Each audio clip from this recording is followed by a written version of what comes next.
family of Azerbaijan have accumulated a vast fortune and business empire. Azerbaijan is a major crude oil and natural gas producer. Fossil fuels are so abundant that surface oil deposits have burnt for centuries.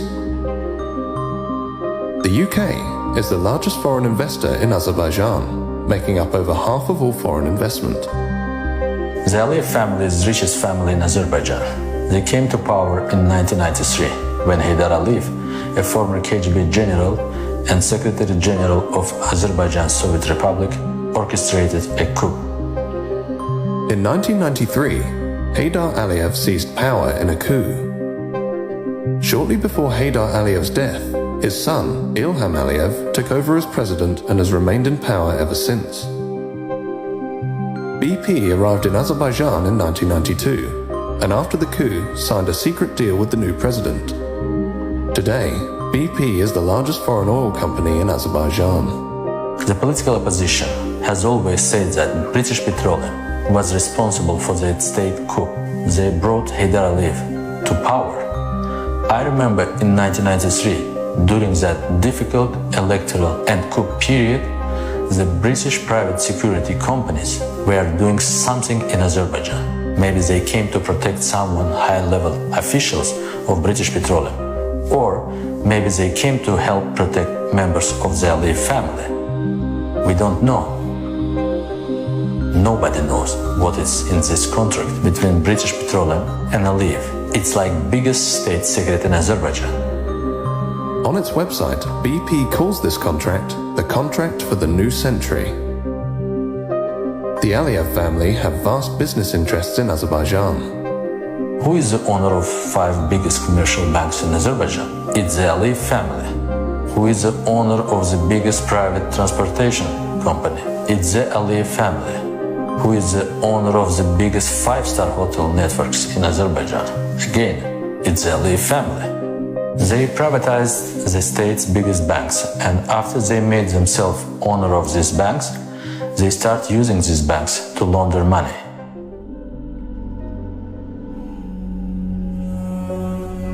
Heads of state and other major figures have deposited vast assets offshore. It's according to a review of nearly 12 million files from around the world. It's the latest report by the International Consortium of Investigative Journalists.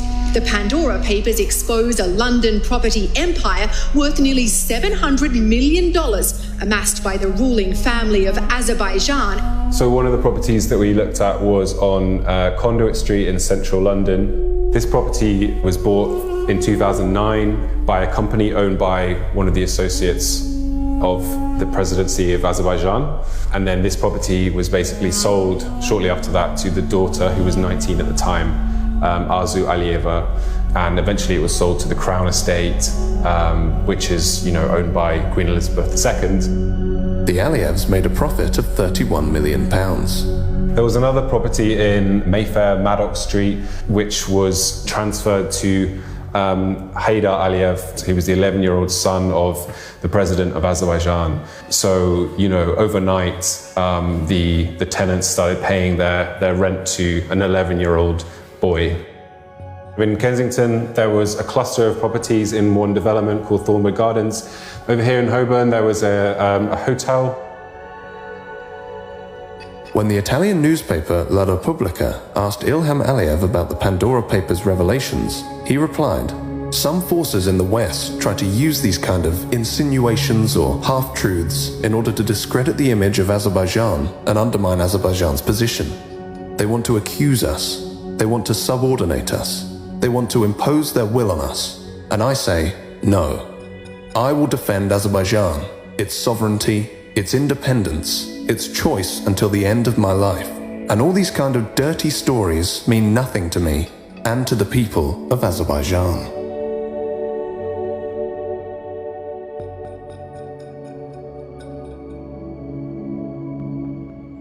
In the Pandora Papers, we saw dozens of politicians and world leaders, current and former world leaders with wealth offshore.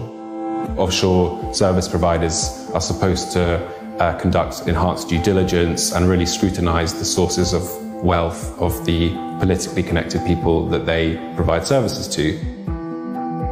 The Pandora Papers revealed that offshore service providers did not conduct sufficient due diligence on their politically exposed clients. You know, there was some light Googling, running names through risk databases and things like that. The people conducting these checks are really doing checks to be seen to be doing checks. At the moment, it's very hard to pursue large banks and big firms for money laundering offences because we do not have a failure to prevent money laundering offence within UK law, which Transparency International very much believes we should have. Our research identified 582 UK individuals and firms who were involved in major money laundering cases. We have people who will turn a blind eye to anything they may discover, proceed anyway, and those who maybe don't do enhanced due diligence when they should.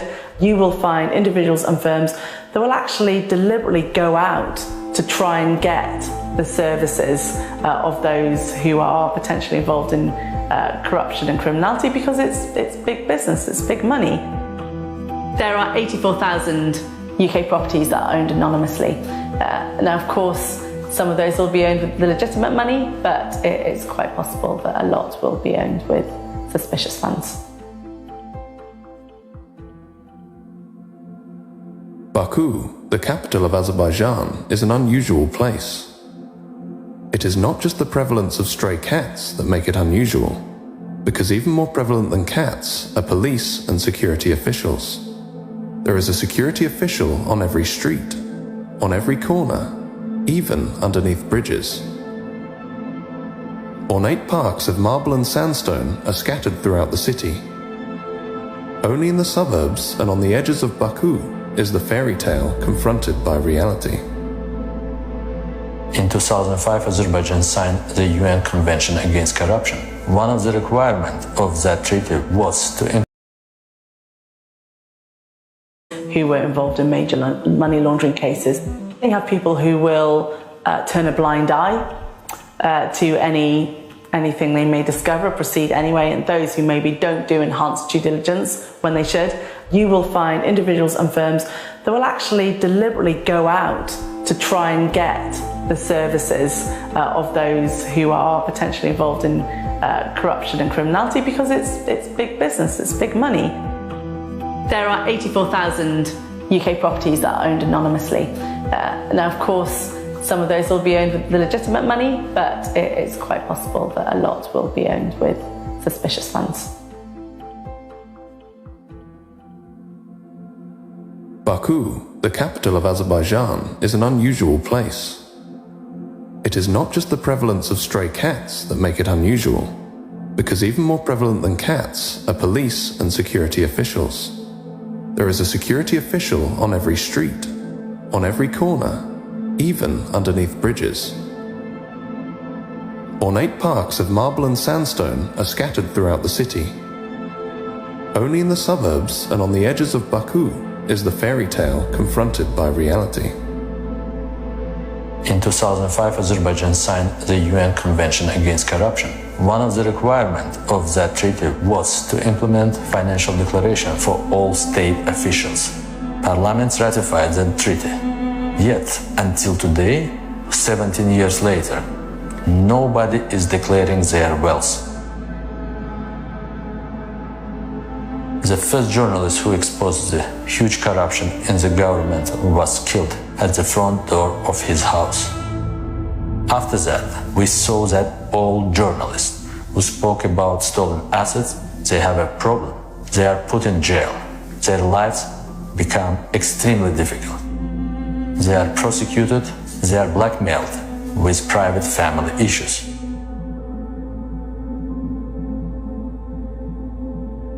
The National Crime Agency, or NCA, is tasked with investigating money laundering in the UK. I think there are reasonable grounds for the NCA to investigate assets owned by or linked to the Aliyev family in the UK. It's not always entirely clear how the presidential family has made their wealth. Some of that money, at least, came through money laundering systems, laundromats, which are known to have funneled illicit money out of Azerbaijan. We wanted to ask the NCA why they had not opened an investigation on the Aliyev family's assets in the UK. the NCA did not agree to speak to us. When I was in Azerbaijan, the British embassy occasionally invited us for breakfast with ambassador and other British officials. They would tell us that they were afraid that if we did a strong investigation, we would put ourselves in trouble. They never give us any support to investigate corruption. British politicians, including British politicians in the Council of Europe Parliamentary Assembly, tried to wash the negative image of Aliyev. You know who is the biggest lobbyist in Azerbaijan from the UK? It's the son of the Queen, Prince Andrew, Epstein's friend. He is also a friend of Aliyev, a very good friend. Every 5 years, the people of Azerbaijan elect a president. And every 5 years since 1993, that president's name has been Mr. Aliyev. In the 2008 election, Mr. Aliyev received 89% of the vote. In 2013, he received 84.5%, and in 2018, he received 86% of the vote. During the 2018 election, Emin Huseynov worked for an NGO investigating electoral violations. We observed the elections and discovered irregularities. After that, the government closed down our NGO. They confiscated all our equipment. They put most of us in jail. I decided to escape. The police in Azerbaijan were looking for me, as if I was the #1 terrorist in the country. They put my photo at the entrance of all metro stations. The taxi drivers and the bus drivers had my photo. I changed my appearance. I grew a beard and dyed my hair blonde. Secret agents were waiting in front of the Swiss embassy. They asked the guard, "Have you checked him?" And the guard replied, "This is not the guy you are looking for. The guy is a foreigner." Switzerland protected me. And after 10 months, the head of the Swiss Ministry of Foreign Affairs came to Azerbaijan, and he was able to take me with him to Switzerland. After that, President Aliyev illegally cancelled my passport and he stripped me of my citizenship.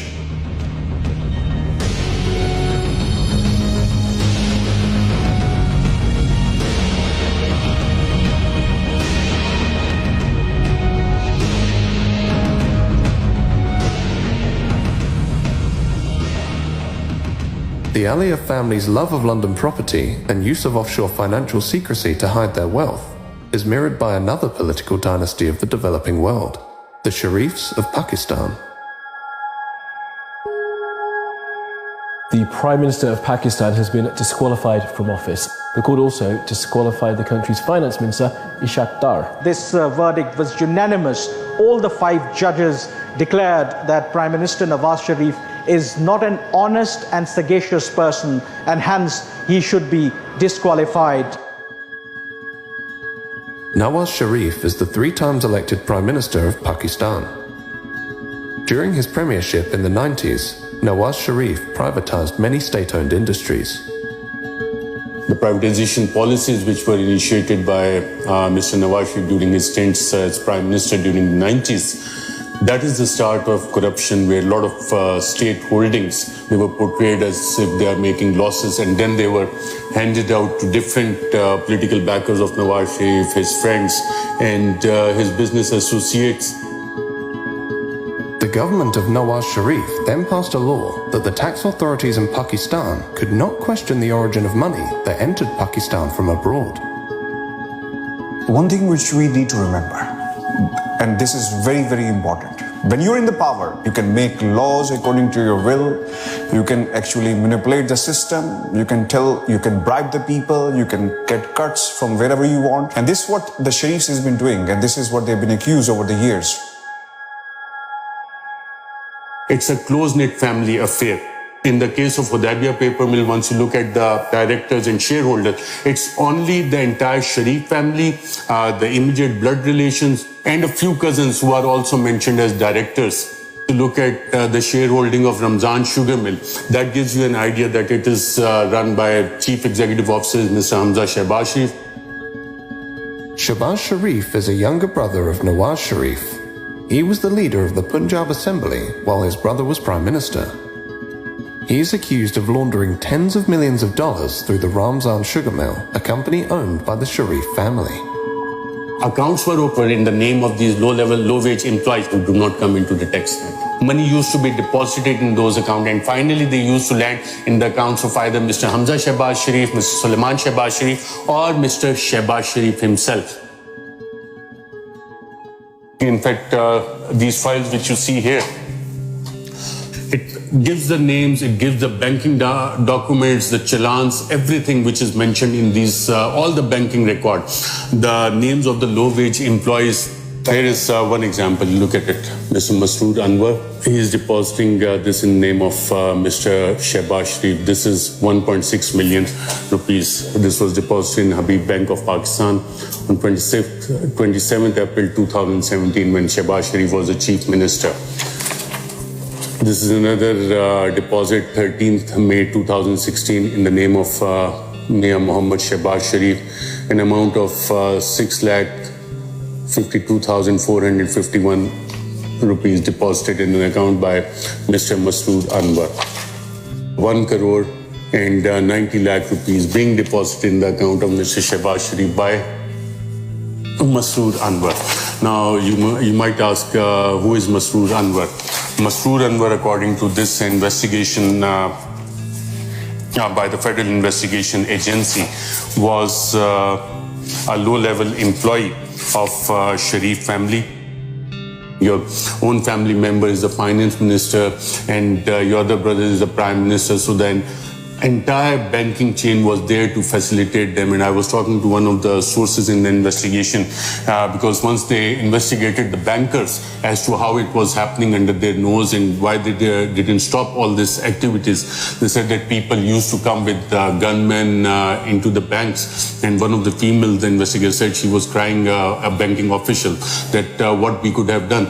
The bank managers, they used to get a call from top executives in the bank. The banks themselves were part of this nexus of covering up the corruption of the Sharif family. The so-called Panama Papers contain allegations of money laundering and tax evasion involving world leaders, and where some of them are accused of hiding their money in many cases in an effort to avoid taxes. It was a surprise for the people in Pakistan because it came out internationally. It had much more credibility because previously over the years the Sharif family had been using the news that all these allegations against them are politically motivated. Sharif's 3 children are named in the Panama Papers. His family owns properties in London through offshore accounts. Sharif's daughter denies owning the London properties. Documents from her allegedly date back to 2006 and show she is a trustee of the properties, not an owner. But those documents are written in a font called Calibri, which was not commercially available until 2007. If you look at 1992 and 93, this is a very important time. Mariam assets grew 21 times, and there's no justification for that. In a single year, you are not a business owner. There's no business under your name, but 21 times your assets are going up. In 1992, Mariam Nawaz turned 19 years old. After the Panama Papers revelations, Pakistan's investigative agencies probed the financial affairs of the Sharif family. The joint investigation team basically found out that Mr. Nawaz Sharif could not justify the assets he had made from known sources of income. That was one of the main charges. The matter was sent for criminal prosecution. In criminal prosecution, there was a trial which went on for almost a year. And in that trial, not even a single answer came from Mr. Sharif about the origin of his wealth or the explanation of those 4 Avonfield flats in London. Where is the money trail? That they have never been able to prove. The Sharif family is believed to be one of the wealthiest in Pakistan, but the origin of their wealth remains a mystery. The flat that you're living in at the moment in Mayfair was actually named in the Pakistani paper, The News, last year as one of 4 which was illegally bought by your father through various Swiss and offshore companies. Why don't The people who are actually blaming us for that, go to the courts and prove it. But do you know who owns the flat that you're living in? Well, that is not the question right now. Why not? But it's the question I'm asking you. Do you know who owns the flat? Well, it's on a rent. I'm living on a rent basis, which comes from every quarter from Pakistan. You're renting it personally, or the money comes from Pakistan? The money comes from Pakistan. I'm just like any other student living with his parents. I doesn't necessarily have to know about what the facts and who owns the flat and who pays for the rent and who pays for my living. The family deserves all this. It is not my fault that I was born in a rich family, in a wealthy family. My grandfather earned that with a hard work, sheer hard work. When you ask them that where you got this money from, they will start telling you the story of their late grandfather. At the time of independence, we came from India, we have businesses.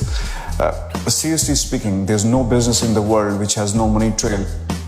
If you look at their tax filings, it doesn't come out as a big industrial family. The Sharifs never featured in that rich families of Pakistan. But now if you make a list of the richest families in Pakistan, then definitely Sharifs would feature in the top 10, maybe in the top 5, because exact amount of their holdings as to how much is hidden in Luxembourg, in UK, in UAE, in Saudi Arabia, what is in different bank accounts in the United States, that is not known. Whether it is $4 billion or $5 billion, that is not known. In December 2018, as a result of the Panama Papers revelations, Nawaz Sharif and his daughter are sentenced to 7 years on corruption charges. Nawaz Sharif is granted bail for medical treatment in London and refuses to return to Pakistan. From London, Nawaz Sharif claims his downfall is a conspiracy by the Pakistani military. बिजली का bill बिजली बनकर गरीब पर गिर रहा है। बाजवा साहब, जवाब आपको देना होगा। दवाई ना मिलने से मेरे पाकिस्तान का गरीब मर रहा है। बाजवा साहब, जवाब आपको देना होगा। गरीब की रोटी 10 रुपए की हो गई है। बाजवा साहब, जवाब आपको देना होगा। और जनरल फैज, ये सब कुछ आपके हाथों से हुआ है। जवाब भी आपको देना होगा। आपने नवाज शरीफ को बागी कहना है, जरूर कहिए। गद्दार कहना है, जरूर कहिए। इश्तिहारी कहना है, जरूर कहिए। हाई जैकर कहना है, जरूर कहिए। लेकिन नवाज शरीफ अपने गरीब और मजलूम आवाज की आवाज बनता रहेगा। We contacted Priti Patel MP, the Home Office Minister, to ask her why Nawaz Sharif, who had overstayed his British visitor visa by 2 years, had not been extradited from Britain. Priti Patel had been eager to deport asylum seekers during her time at the Home Office, yet she took no action against Nawaz Sharif. Priti Patel MP in the Home Office did not agree to an interview. We also contacted the National Crime Agency. We wanted to find out why there had been no meaningful investigation into Nawaz Sharif's assets. The NCA did not agree to speak to us. Nawaz Sharif is not the only member of the Sharif family who has made London his home. London is the second home of House of Sharif. Hassan Nawaz is here, Hussein Nawaz is here, Hussein's children, Zikriya and another son is here, right? Hassan's children are here, Nawaz Sharif is here. And then if you look at Ali Dar, who is the son-in-law of Nawaz Sharif, Asma Nawaz Sharif, who is the youngest daughter of Nawaz Sharif, she's here. Ishaq Dar is here. Then Shehbaz Sharif family is here as well. Sulaiman Shehbaz is here. Ali Imran, who is actually the son-in-law of Shehbaz Sharif, who also lives in this country. Shehbaz Sharif's daughter Rabia Imran is also in this country. and she is actually on a run and wanted in Pakistan. Ali Imran is wanted in Pakistan. Ishaq Dar is wanted in Pakistan. All these people are wanted in Pakistan. Sitting in Pakistan, in a third world country, you look at it as to why most of the people who are wanted by the courts in Pakistan, by the law in Pakistan, they find a refuge in London, UK. It doesn't make sense to me. London is the destination of choice for politically exposed persons and their family members who have accumulated vast fortunes beyond their known sources of income. These fortunes are frequently laundered or transferred offshore to or through British-dependent jurisdictions, where their origin and ownership are obscured, and money can be reinvested into the global economy. Capital flight is a major concern for developing countries. We know that there is a huge capital flight, and it's not just specific to our time period. It has been historical. It directly impacts the economy because you see the issue is that if our currency is not doing well and we have a serious issue of sustaining the value of Pakistani rupee, that has a correlation with capital flight. The Financial Action Task Force, or FATF, an intergovernmental money laundering and terrorist financing watchdog headquartered in Paris, had put Pakistan on its grey list of jurisdictions. Our financial systems have been made more accessible. We have sharing of information with almost everyone. We are pursuing many money laundering cases as far as we can pursue, because of course the missing element still is the cooperation from the other jurisdictions. That is not forthcoming. And sometimes we wonder that we are in grey list, but the money that has been taken from here is in countries which are not in the grey list. So that is something that, sometimes is like, okay, so why are we in the grey list then? We approached the FATF for an interview. The FATF declined to speak to us. We would have liked to ask the FATF how it was possible for the UK, Switzerland and Luxembourg, among others, to be considered clean when these countries are known to be major money laundering centres, through whose economies billions of dollars of illicit money are reinvested every year. The money is stolen here and it is hidden in the developed countries, in the developed world. If that is happening, it's not just the fault of Pakistani system that the money is able to go out. What I question is the double standards. So for example, if you ask on one side from countries like Pakistan to have more checks and be more open, we expect in return the same from other countries when we are investigating someone.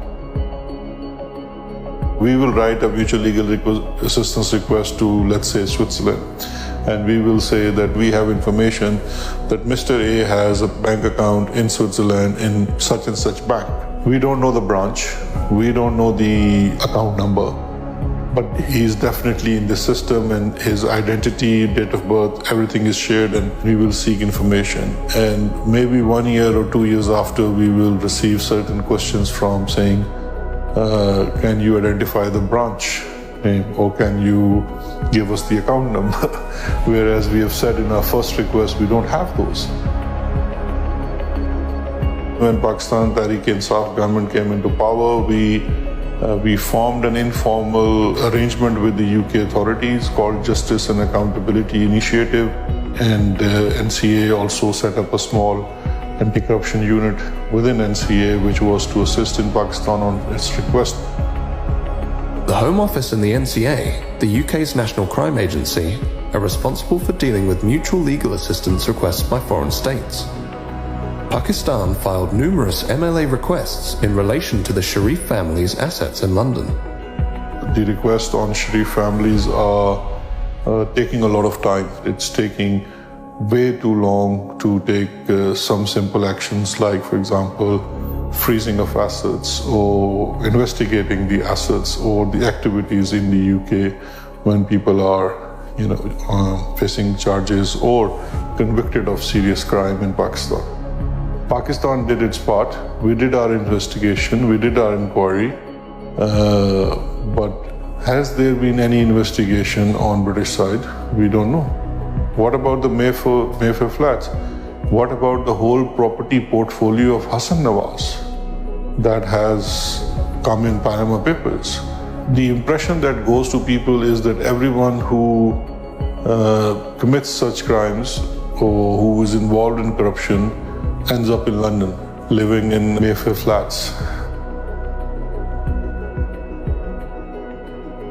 The main issues for developing countries are Western countries. Unfortunately, here in the UK and other Western countries, we can be very good at pointing the finger elsewhere and saying, hey, look at all that corruption over there. But the reality is we are facilitating that corruption. We are complicit in the laundering of public funds because we have a ready-made system ready to go where corrupt individuals can hide, can spend, can clean their money. Offshore leaks have revealed time and time again that politically exposed persons use secrecy jurisdictions to hide their wealth, launder their wealth, and reinvest that wealth back into the global economy. A large part of the international financial system and many of the major financial secrecy jurisdictions are controlled and regulated by Western interests. Imran Khan frequently spoke out against money laundering and offshore financial centers. His government challenged Western institutions and governments to return and reveal dirty money and undeclared assets of Pakistani origin, pursued an independent foreign policy, and angered the US by refusing to host CIA sites on Pakistani soil.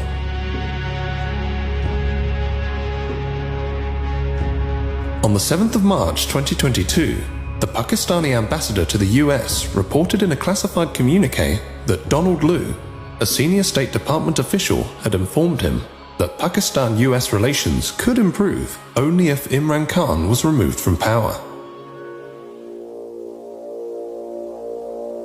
Khan actually accused the US of being behind a conspiracy to get him ousted from power. The Prime Minister of Pakistan accused the US of working with the opposition to remove him from power. There is absolutely no truth to that allegation. We are not going to let propaganda, misinformation, and disinformation, lies, get in the way of any bilateral relationship we have, including with the bilateral relationship we have with Pakistan.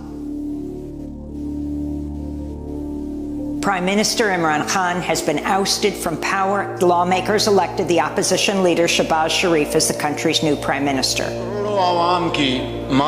A new dawn has started. A new day is coming. Allah has answered the prayers of millions. When Shehbaz Sharif, the brother of Nawaz Sharif, was appointed Prime Minister on Monday the 11th of April, the Guardian newspaper wrote, "He is known as a diligent administrator with such a great love of poetry that he often opens official meetings with recitals of famous revolutionary Urdu poets. His first words to Parliament were, 'One must set himself free from all bounds of desires.'" Imran Khan claimed he had been removed by a foreign-backed conspiracy. The US Embassy was calling members of my party backbenchers who were not happy, and they were the first ones who then jumped ship. And they were the ones who then offered $1 million each to buy my other members of parliament who actually jumped ship later on. And then Donald Lu's conversation with the ambassador, the next day the no confidence motion is tabled in the assembly. What do you think? You have made some significant allegations there. When it's not will allegations. You show we the have hard this evidence. Why would I want to blame the US if I did not have hard evidence? This was an official message with note takers given to our ambassador, message received by me, by our president, given to the Chief Justice of Pakistan. This is rare. Not only was a democratically elected government removed through the conspiracy, we have been replaced by a bunch of criminals. 60% of the cabinet, which is sitting right now, is on bail. The Prime Minister was about to be sentenced in a corruption cases of billions of rupees, and his son. The Sharif doctrine is that you buy different people in all the important positions of power, whether it's in the media, you have your sympathetic journalists who continue to argue for you that the country can only be saved by the wisdom of the Sharif family. The generals, once they retired, they are also accommodated. The judges, once they are retired, they are also accommodated. The journalists, they are also given government position and they willingly take it. So it's the entire Sharif doctrine which gives them this sense that they can even get away with murder in Pakistan. Nawaz Sharif has learned that even though if you are out of power, if you manage to gain time and if you manage to delay the cases in the courts of law, and once you come back into power, you can manage to get a clean check. So I think this time also the same strategy is being followed by the Sharif family. I think those in power, they think that they can get away with the crimes they have done. And Sharif family has been benefiting from them because of their international friends who have been coming to their rescue to strike the dirty deals.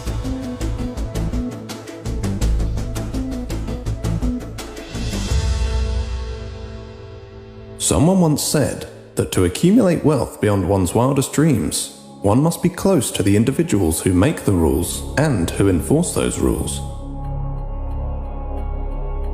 When Shehbaz Sharif's coalition government was appointed, one of its first actions was to pass an amendment to restrict the power of the National Accountability Bureau, which had been in charge of investigating white-collar crime by public office holders. The amendment, which was passed in June 2022, was to take effect retrospectively. The amendment stipulated that the courts had to...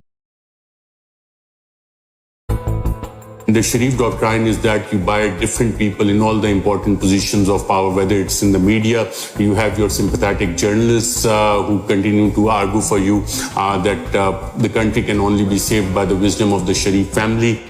The generals, once they retired, they are also accommodated. The judges, once they are retired, they are also accommodated.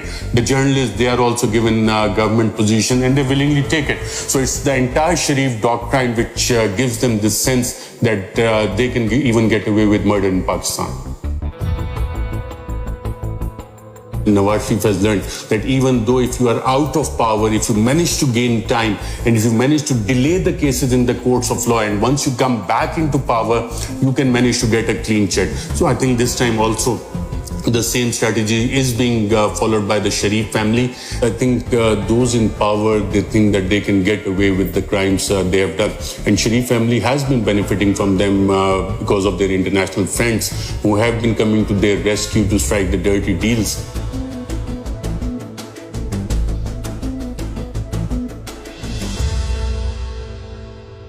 Someone once said that to accumulate wealth beyond one's wildest dreams, one must be close to the individuals who make the rules and who enforce those rules.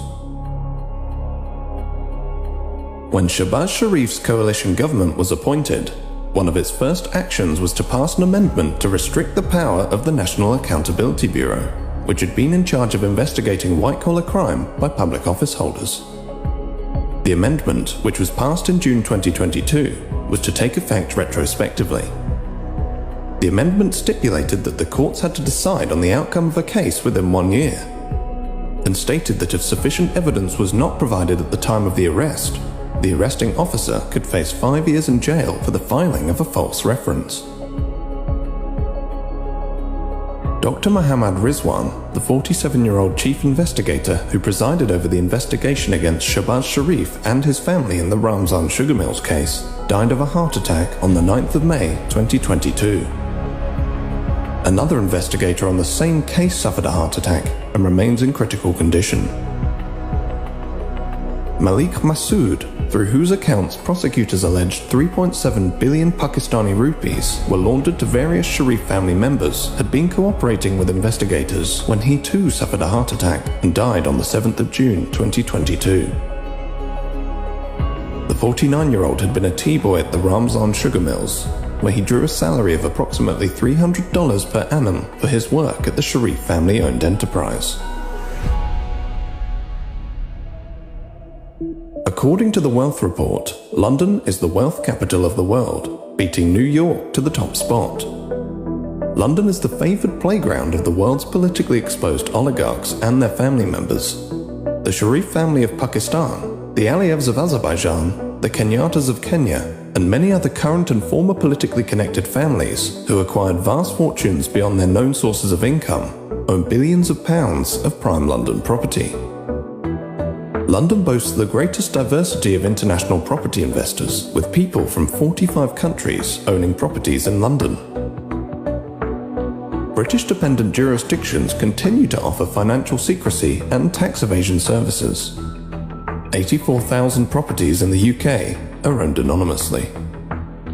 The UK government has made repeated promises to crack down on dirty money, but on each occasion, the government has failed to implement the promised legislation or watered down the legislation so as to make it ineffective. Britain remains the capital of libel tourism, where the wealthy come to attempt to silence their critics. London continues to be a safe haven for the global elite that have fallen out of favour in their home countries.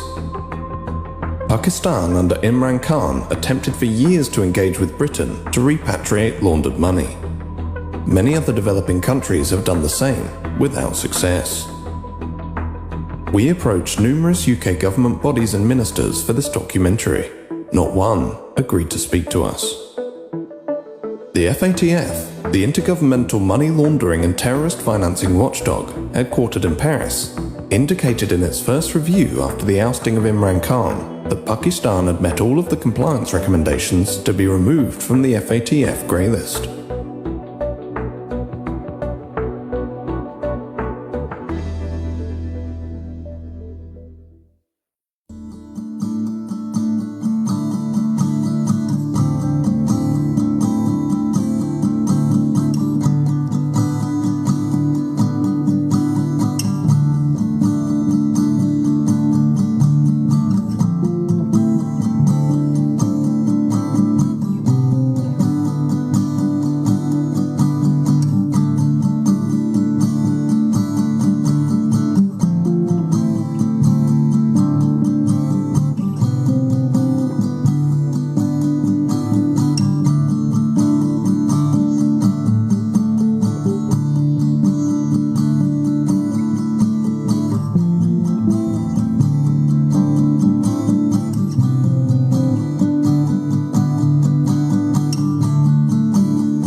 Family of Azerbaijan have accumulated a vast fortune and